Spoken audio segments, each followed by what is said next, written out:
ರಾಯಚೂರು ನಗರದ ಕೃಷಿ ವಿವಿಯಲ್ಲಿ ಸಾವಯವ ಕೃಷಿ ಸಂಶೋಧನಾ ಸಂಸ್ಥೆ ವಿಶೇಷ ಕಾರ್ಯಕ್ರಮ ನಡೆಯಿತು. ಇಂದಿನಿಂದ 21 ದಿನಗಳ ಕಾಲ ನಡೆಯುವ ಕಾರ್ಯಾಗಾರದಲ್ಲಿ ಸಾವಯವ ಕೃಷಿ, ಮಣ್ಣಿನ ಆರೋಗ್ಯ, ಕೃಷಿಯಲ್ಲಿ ತಂತ್ರಜ್ಞಾನ ಬಳಕೆ, ಆರೋಗ್ಯ ವೃದ್ಧಿ ಸೇರಿದಂತೆ 10 ವಿಷಯಗಳು ಚರ್ಚೆ ನಡೆಯಲಿವೆ. ಈ ಕಾರ್ಯಾಗಾರದಲ್ಲಿ ದೇಶದ ವಿವಿಧ ಮೂಲೆಗಳಿಂದ ಆಗಮಿಸಿದ್ದ ಕೃಷಿ ವಿಜ್ಞಾನಿಗಳು ತಮ್ಮ ವಿಚಾರ ಮಂಡಿಸಲಿದ್ದಾರೆ. ಈ ಕಾರ್ಯಕ್ರಮಕ್ಕೆ ರಾಯಚೂರು ಕೃಷಿ ಕುಲಪತಿ ಹನುಮಂತಪ್ಪ ಕಾರ್ಯಾಗಾರಕ್ಕೆ ಚಾಲನೆ ನೀಡಿದರು. ಈ ಕಾರ್ಯಾಗಾರ ಕೃಷಿಯಲ್ಲಿ ಸಾವಯವ ಕೃಷಿ ಹೆಚ್ಚಿಸಲು ಸಹಾಯವಾಗಲಿದೆ ಎಂದು ತಿಳಿಸಿದರು. ಈ ಒಂದು 21 ದಿನಗಳ ಒಂದು ಕಾರ್ಯಕ್ರಮವನ್ನು ನಮ್ಮ ವಿಶ್ವವಿದ್ಯಾಲಯ ಹಮ್ಮಿಕೊಂಡಿದ್ವಿ.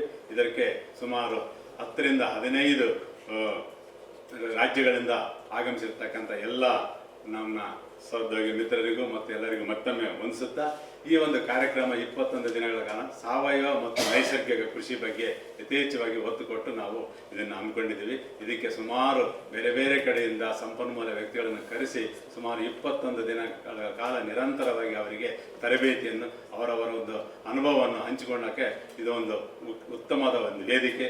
ಈ ವೇದಿಕೆಯಲ್ಲಿ ಈಗ ನಮ್ಮ ರಾಜ್ಯದಲ್ಲಿ ಸಾಕಷ್ಟು ಈ ಮಣ್ಣಿನ ಒಂದು ಸವೆತ ಮತ್ತು ಕೊರತ ಮತ್ತು ಮಣ್ಣಿನ ಒಂದು ಫಲವತ್ತತೆ ಕಡಿಮೆ ಆಗದ ದೃಷ್ಟಿಯಿಂದ ಈ ಒಂದು ಕಾರ್ಯಕ್ರಮವನ್ನು ನಮ್ಮ Indian council of agriculture ICAR ಇಂದ ಸ್ಯಾಂಕ್ಷನ್ ಆಗಿದೆ. ಇದರ 21 ದಿನಗಳ ಕಾಲ ಡಾಕ್ಟರ್ ಬಸವಣ್ಣಪ್ಪನವರು ಸಾವಯವ ಕೃಷಿ ಸಂಶೋಧನಾ ಸಂಸ್ಥೆ ಅಡಿಯಲ್ಲಿ 21 ದಿನಗಳ ಈ ಕಾರ್ಯಕ್ರಮ ಹಮ್ಮಿಕೊಂಡಿದೆ. ಈ ಕಾರ್ಯಕ್ರಮದಲ್ಲಿ ಭಾಗವಹಿಸಿದಂಥ ಎಲ್ಲ ವಿದ್ಯಾರ್ಥಿಗಳು ಅಥವಾ ತರಬೇತುದಾರರು ಮತ್ತು ವಿವಿಧ ರಾಜ್ಯಗಳಿಂದ ಆಗಮಿಸಿರತಕ್ಕಂಥ ಎಲ್ಲ ಅಭ್ಯರ್ಥಿಗಳಿಗೂ ತನ್ನ ಶುಭವನ್ನು ಕೋರುತ್ತಾ ಈ ಒಂದು ಕಾರ್ಯಕ್ರಮವನ್ನು ಲಾಭ ಪಡ್ಕೋಬೇಕಂತ ಮತ್ತೊಮ್ಮೆ ತಮಗೆಲ್ಲರಿಗೆ ವಿನಂತಿ ಮಾಡಿಕೊಳ್ತೇನೆ. ಧನ್ಯವಾದ. ಬ್ಯೂರೋ ರಿಪೋರ್ಟ್ ಗಾರ್ಲದಿನ್ನಿ ವೀರನಗೌಡ, ಭಾರತ ವೈಭವ ನ್ಯೂಸ್, ರಾಯಚೂರು.